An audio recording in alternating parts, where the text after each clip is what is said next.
یہ ہے حضرت مسیح علیہ السلام کا استدلال۔ اور دوسرا امر یہ کہ پیشگوئی کے مطابق ان لوگوں کی اولاد ان کی زندگی میں ہی مر گئی تھی، یہ امر بھی قرینے کے آس نہیں، اور عقل اس کو ہرگز باور نہیں کر سکتی، یقین عقل اس کو ہرگز مان نہیں سکتی، کیونکہ ایسا کہنے والے نہ ایک نہ دو بلکہ صدہا شریر و نفس اور خبیث و تباہ آدمی تھے، جن کی اولاد کی ہزارہا تک نوبت پہنچی تھی۔ پس اگر ان کی زندگی میں ہی ان کی تمام اولاد مر جاتی تو ملک میں ایک کوہرام مچ جاتا، کیونکہ معجزہ کے طور پر ہزارہا بچوں کا مر جانا اور پھر لاولد ہونے کی حالت میں ان کے باپوں کا مرنا، یہ ایسا معجزہ نہیں تھا جو مخفی رہ سکتا، اور ضرور تھا کہ احادیث اور تاریخوں کی کتابوں میں ان کا ذکر ہوتا۔ پس اس سے یقینی طور پر ثابت ہوتا ہے کہ اکثر ان کے اولاد چھوڑ کر مر گئے تھے، اور بعد میں پیش گوئی کے مطابق آہستہ آہستہ ان کی نسل منقطع ہو گئی۔ پس قرآن شریف کی یہ پیش گوئی جو قریش کے کافروں کے حق میں تھی، یعنی انا شانیہ کا ہو الابتر، یہ بعین ہی اسی رنگ کی پیش گوئی ہے جو میں نے خدا تعالیٰ سے الہام پا کر سعد اللہ لدھیانوی کے حق میں کی تھی۔ پس اسی طرح اس کا ظہور ہوگا، جس کے کان سننے کے ہو سنیں۔ بقیہ ترجمہ لسان العرب کا یہ ہے کہ ابتر مفلس کو بھی کہتے ہیں، اور اس شخص کو بھی جو خسارہ میں ہو، اور ان چیزوں کو ابتر کہتے ہیں جو مشکیزہ اور بوکا وغیرہ میں سے قبضہ نہ رکھتے ہوں۔ بوکا وہ پرانے زمانے میں بزرگ تو جانتے ہوں گے، وہ کنویں سے پانی نکالنے کے لیے وہ ایک استعمال ہوتا تھا، اس کو رسی سے لٹکا کے کنویں میں لٹکاتے تھے اور پھر اس کو اوپر کھینچتے تھے اور اس میں سے کنویں سے اس کے ذریعے پانی کھینچتے تھے۔ اس تمام تحقیق سے ظاہر ہے، فرمایا اس تمام تحقیق سے ظاہر ہے کہ اول تو ابتر کا لفظ بے فرزند ہونے کے لیے مخصوص نہیں ہے، کہ یعنی ابتر صرف اسی کو نہیں کہتے کہ جس کا کوئی بیٹا نہ ہو، بلکہ ہر ایک بد نصیب اور نامراد جو نامقام اور زیاں کار رہے، یعنی ناکام و نامراد ہو، اس کو بھی ابتر کہتے ہیں، جیسا کہ سعد اللہ اپنے کاموں میں نامراد گیا، ایک تو یہ ہو گیا، اور میرے مقابل پر جو اس کی آرزو تھی سب میں اس کو نامرادی نصیب ہوئی، جیسا کہ ہم آگے چل کر بیان کریں گے۔ علاوہ اس کے تحقیق متذکرہ بالا کی روح سے ثابت ہو گیا کہ ابتر ہونے کے لیے یہ ضروری نہیں کہ انسان ایسی حالت میں مرے جبکہ کوئی اس کی اولاد نہ ہو، بلکہ اگر بعد میں بھی اس کی اولاد کا سلسلہ منقطع ہو جائے اور پوتے سے آگے نہ چلے تب بھی وہ ابتر کہلاتا ہے، جیسا کہ ہم ذکر کر چکے ہیں کہ قریش کے صدہا خبیث طبع لوگوں نے حضرت صلی اللہ علیہ وسلم کا نام ابتر رکھا تھا، اور وہ لوگ صاحب اولاد تھے، اور اسلامی تاریخ میں ثابت نہیں کیا گیا کہ ان کی حیات میں ہی ان کے بیٹے اور پوتے ہلاک ہو گئے تھے، بلکہ بعد میں آہستہ آہستہ ان کا قطع نسل ہو گیا تھا۔ سو وہ پیش گوئی جو خدا تعالیٰ کی طرف سے میرے پر ظاہر ہوئی، اس کا بھی یہی منشا تھا کہ آخر کار سعد اللہ کی قطع نسل ہو جائے گی۔ چنانچہ اس کے علامات بھی ظاہر ہو گئے کہ باوجود اس کے کہ پیش گوئی پر 12 سال کے قریب مدت گزر گئی، تب بھی سعد اللہ کے گھر میں پیش گوئی کے بعد لڑکا نہ ہوا، اور نہ اس کے لڑکے کی اولاد ہوئی جو ایک لڑکا موجود تھا۔ کیا اس واقعہ سے پیش گوئی کے اثر کی کچھ بھی بو نہیں آتی کہ پیش گوئی کے بعد تخمیناً 12 سال تک سعد اللہ زندہ رہا اور جورو رکھتا تھا، اس کی بیوی تھی، مگر پھر بھی اولاد کا ہونا ایسا رک گیا جیسا کہ ایک سیلاب کے آگے بند لگایا جاتا ہے، اور لڑکا جو پیش گوئی سے پہلے بعمر 15 سال موجود تھا وہ بھی 30 سال تک پہنچ گیا اور شادی تک نوبت نہ آئی، اور سعد اللہ ایک جوان مضبوط تھا اور اس لائق تھا کہ پیش گوئی کے بعد کئی لڑکے اس کے گھر میں پیدا ہو جاتے، لیکن پیش گوئی کے بعد موت کے دن تک اس کے گھر میں کوئی زندہ رہنے والا لڑکا پیدا نہیں ہوا، اور نہ اس کے لڑکے کے گھر میں کچھ اولاد ہوئی، بلکہ اب تک وہ شادی سے محروم ہے، اور سنا گیا ہے کہ اس کی عمر 30 برس سے زائد ہے۔ پس پیش گوئی نے اپنی سچائی کو ظاہر کر دیا کہ پیش گوئی کے بعد خدا تعالیٰ نے سعد اللہ کے گھر میں نسل کا پیدا کرنا روک دیا۔ ہر ایک شخص جو کچھ حیا اور شرم کا مادہ اپنے اندر رکھتا ہے وہ سمجھ سکتا ہے کہ پیش گوئی کے ساتھ ہی آئندہ 12 برس تک سلسلہ اولاد کا قطع ہو جانا اور اسی حالت میں سعد اللہ کا مر جانا، یہ ایسا امر نہیں ہے کہ نظر انداز کیا جائے۔ جس حالت میں بدقسمت سعد اللہ کے ان کلمات کے بعد جو اس نے میری نسبت کہے، یعنی یہ کہ گویا میں اپنی تمام اولاد کے ہلاک ہو جاؤں گا اور کچھ بھی میرا باقی نہیں رہے گا اور جماعت درہم برہم ہو جائے گی، یہ اس کی پیش گوئی تھی، اور جماعت درہم برہم ہو جائے گی، خدا نے اس کی نسبت یہ الہام دیا کہ انا شانیہ کا ہوا الابتر، یعنی تو ابتر نہیں ہوگا بلکہ تیرا بدگو ہی ابتر رہے گا۔ تو آپ دیکھنا چاہیے کہ اس پیش گوئی کا نتیجہ کیا ہوا۔ صاف ظاہر ہے کہ نتیجہ یہ ہوا کہ بدقسمت سعد اللہ ابتر کے لفظ ہر معنی کی روح سے جو لغت میں کیے گئے ہیں خدا تعالیٰ کے قہر اور غضب کا مورد ہو گیا، اپنے ارادہ میں خائب و خاسر رہا، جیسا کہ ابتر کے لفظ کے ایک یہ بھی معنی ہے، اور ابھی ہم یہ معنی بھی لکھ چکے ہیں، دوسرے یہ معنی بھی اس پر صادق آئے کہ آخرکار پادریوں کا نوکر ہو کر جو دین اسلام کی توہین میں ہر وقت لگے رہتے ہیں، ذلت کی زندگی اختیار کی، اور وہ خیر اور برکت جو ایک غیرت مند اسلام کے حصہ میں آتی ہے اس سے بے نصیب ہو گیا۔ یہ اس کا نتیجہ تھا کہ محض شرارت اور دنیا داری سے حق کی مخالفت پر کمر بستہ تھا، لہٰذا اس پر یہ رجت پڑی، یہ لعنت پڑی کہ میری اطاعت کا جوا نہ اٹھایا مگر پادریوں کی اطاعت کا جوا اٹھا لیا، ان کا ملازم ہو گیا۔ بس ان معنوں کے روح سے بھی وہ ابتر ٹھہرا، بس جیسا کہ بیان کر چکا ہوں ان معنوں کے روح سے بھی ابتر ہوا کہ اس وقت سے جو اس کی نسبت خدا تعالیٰ نے فرمایا کہ انا شانیہ کا ہوا الابتر، گویا اسی دم سے خدا تعالیٰ نے اس کی بیوی کے رحم پر مہر لگا دی اور اس کو یہ الہام کھلے کھلے لفظوں میں سنایا گیا تھا کہ اب موت کے دن تک تیرے گھر میں اولاد نہ ہوگی اور نہ آگے سلسلہ اولاد کا چلے گا، اور یقیناً اس نے اس الہام کو توڑنے کے لیے اولاد حاصل کرنے کی غرض سے بہت کوشش کی ہوگی،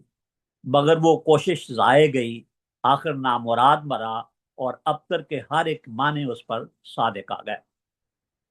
اور دوسری طرف جو میری نسبت حضرت مسیح موعود فرماتے ہیں، اور دوسری طرف جو میری نسبت وہ بار بار بد دعائیں کرتا تھا کہ یہ شخص مفتری ہے، ہلاک ہو جائے گا اور اولاد بھی مرے گی اور جماعت متفرق ہو جائے گی،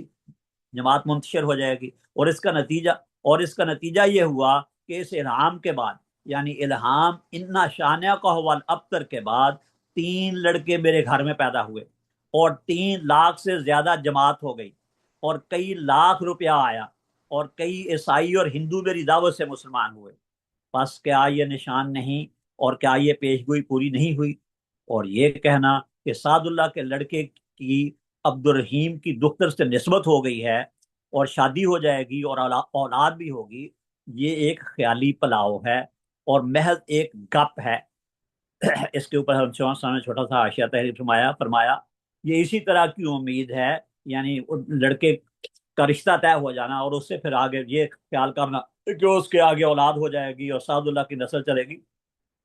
ہمشوان سے فرمایا یہ اسی طرح کی امید ہے جیسا کہ عبدالحق غزنوی ثم امرتسری نے مباہلہ کے بعد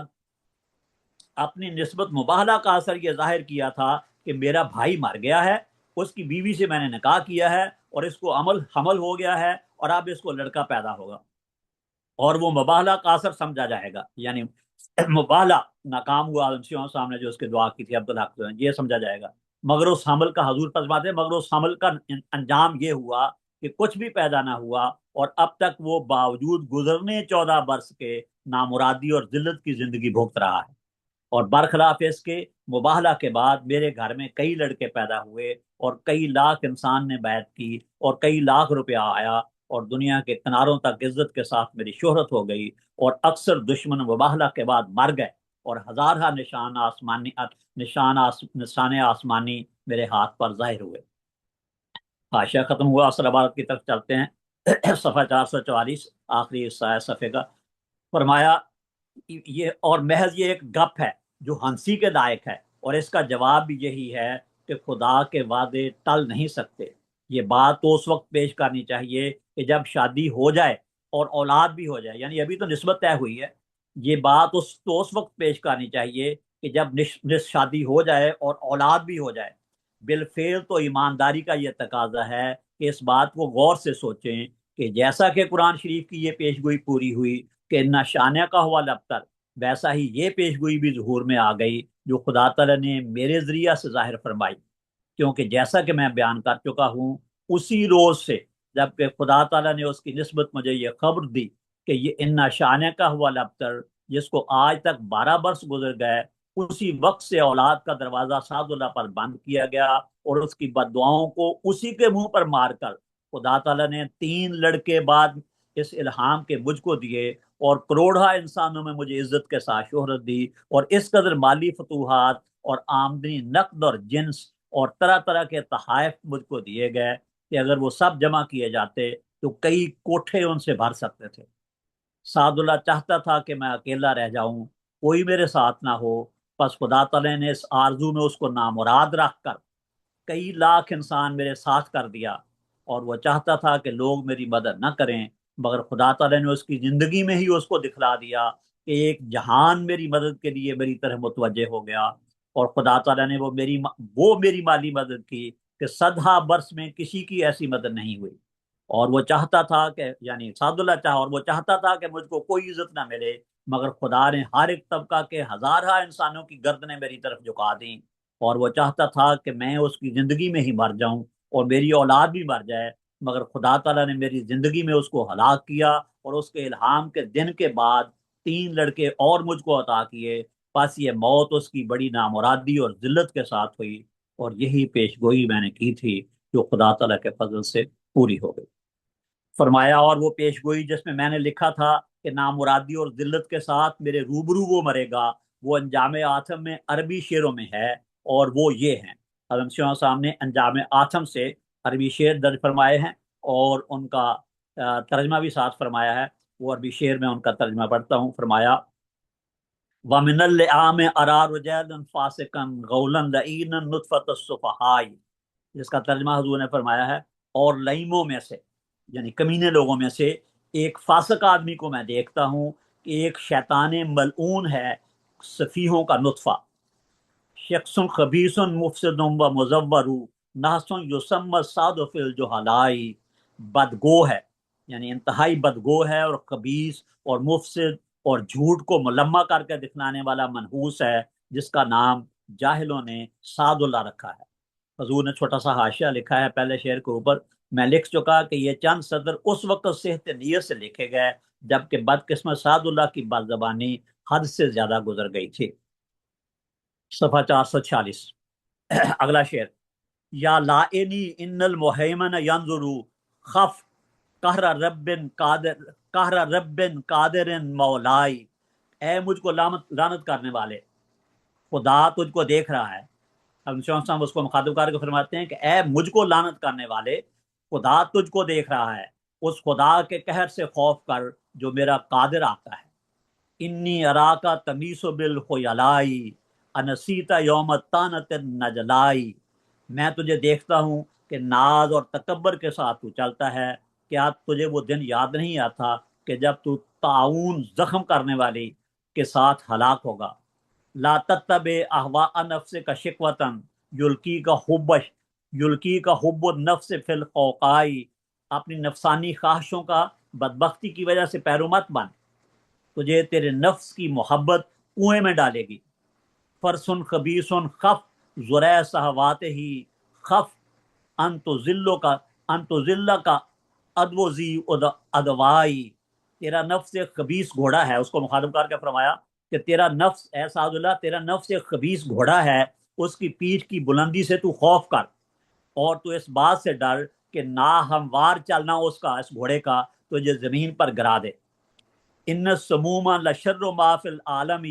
شر السموم عداوت الصلحائی، جو کچھ دنیا میں ہے، فرمایا ان السموم لشر ما فی العالم،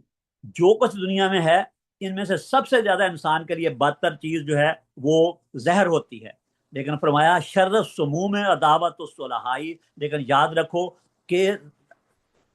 زہروں سے بھی زیادہ انسان کے لیے بدتر اور نقصان دہ اور اس کو ہلاک کرنے والی چیز جو ہے وہ اللہ تعالیٰ کے صلحاء سے دشمنی کرنا ہے۔